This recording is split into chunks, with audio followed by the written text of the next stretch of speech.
আসসালামু আলাইকুম, জুথি কিচেনে সকলকে ওয়েলকাম জানাচ্ছি। আজকে ডাটা এবং মসুরের ডাল দিয়ে একটা নিরামিষ সবজি রান্না করব, সেটাই আপনাদের সঙ্গে শেয়ার করব। আশা করছি ভালো লাগবে।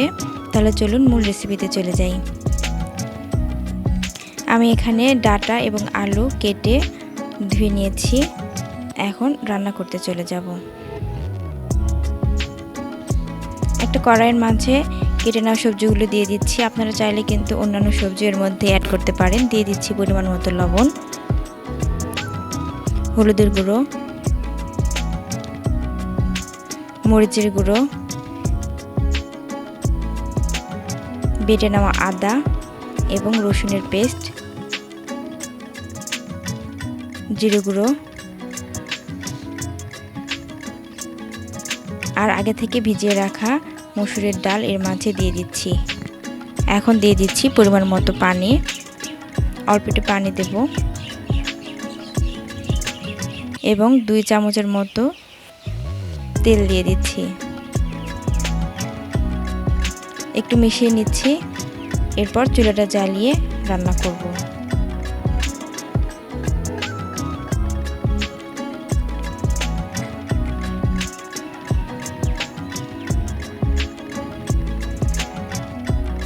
ঢাকনা দিয়ে দিচ্ছি এবং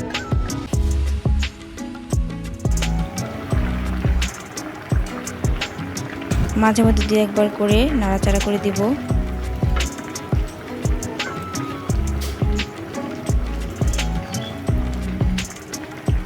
প্রথমে অল্প পরিমাণ পানি দিয়ে একটু কষিয়ে নিতে হবে।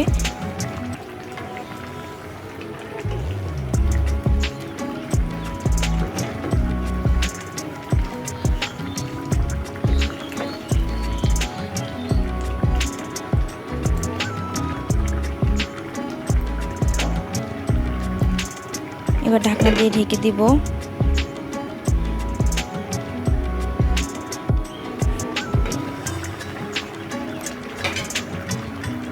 পানিটা প্রায় শুকিয়ে এসেছে।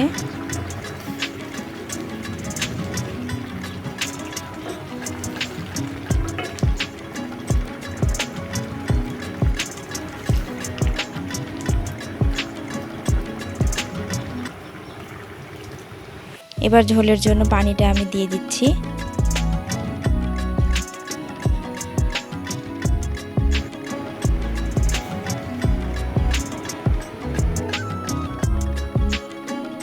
আবার রান্না করতে থাকবো যতক্ষণ পর্যন্ত না ভালোভাবে সেদ্ধ হচ্ছে এবং পানিটা টেনে আসছে। সবজিগুলো সেদ্ধ হয়ে গেছে আর ডালটাও খুব ভালো মতো সেদ্ধ হয়ে গেছে। এখন চুলা থেকে নামিয়ে নেব। চুলা থেকে নামিয়ে নিয়েছি সবজিটা। এবার কড়াইটা পরিষ্কার করে এবার এর মাঝে তেল দিয়ে দিলাম বার্গার দেওয়ার জন্য।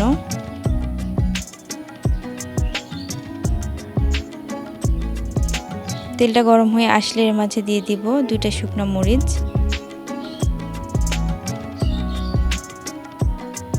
পেঁয়াজ কুচনো, কয়েকটা কাঁচামরিচ ফালি এবং থেতলিয়ে নেওয়া রসুন কুচি এখানে দিয়ে দিব।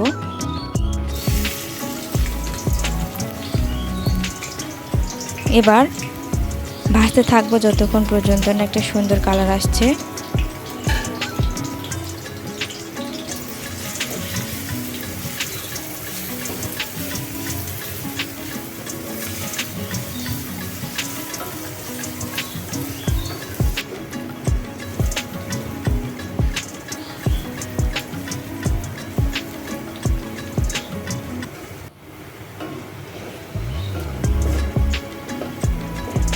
যখন এভাবে বেরেস্তার কালার চলে আসবে তখন এর মাঝে দিয়ে দিব 1 চামচ পাঁচফোড়ন।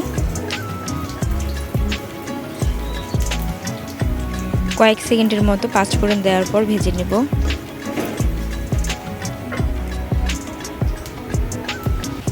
এবার দিয়ে দিব রান্না করে রাখা সবজিটা।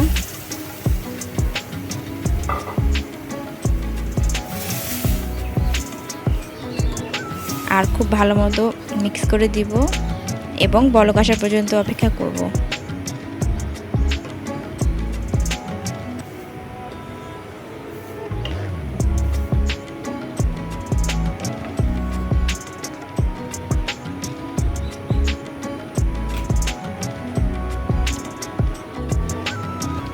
বলক চলে এসেছে আর সেই সঙ্গে আমার রান্নাটা শেষ হয়েছে।